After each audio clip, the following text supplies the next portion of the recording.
Who is Lucifer? Isaiah chapter 14 verses 12 to 14.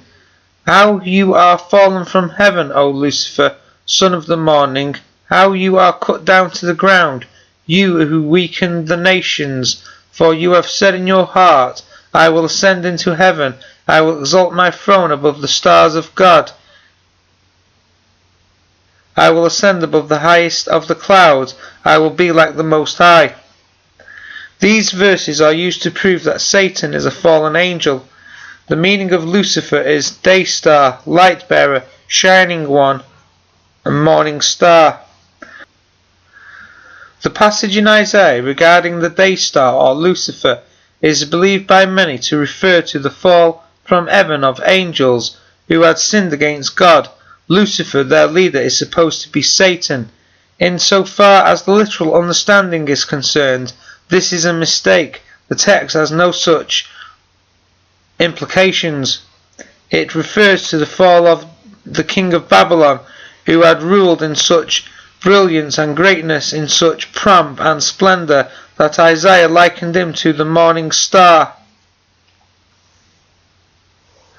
The words devil, Satan and angel never occur in this chapter.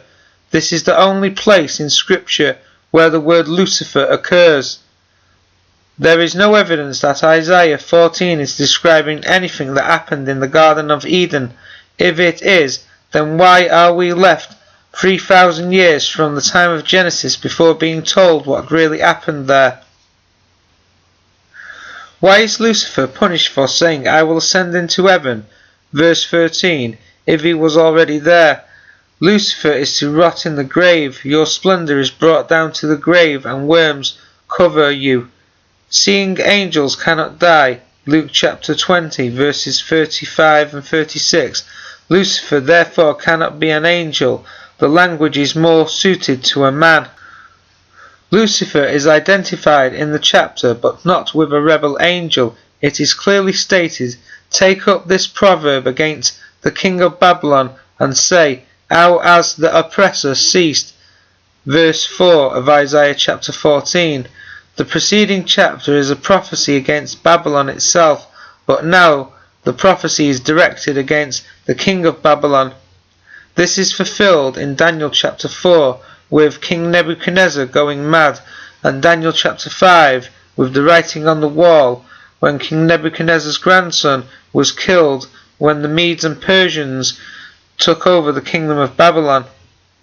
A secondary fulfillment would be the overthrow of Gog in Ezekiel chapter 38. Ascending to heaven is a symbol for increase in pride or exaltation, and falling from heaven is symbolic of complete humiliation. See Jeremiah chapter 51 verse 53. This refers to Babylon. Lamentations chapter 2 and verse 1 refers to Israel. Matthew chapter 11 verse 23 refers to Capernaum. The text in Isaiah chapter 14, O Lucifer, son of the morning, signifies man's uplifting of the ruling ego, represented here by the king of Babylon, and attributed to the outward senses those qualities of light, understanding and greatness that belong only to God. This is unfavourable and comes from the carnal mind in the individual. It must be overthrown, cast down out of the consciousness. Lucifer, the thinking of the flesh or carnal mind in man that has fixed ideas in opposition to the truth. Lucifer assumes various forms in man's consciousness, among which may be mentioned egotism, a puffing up of the personality, self-deception. This self-deception makes man believe that he is genetically good.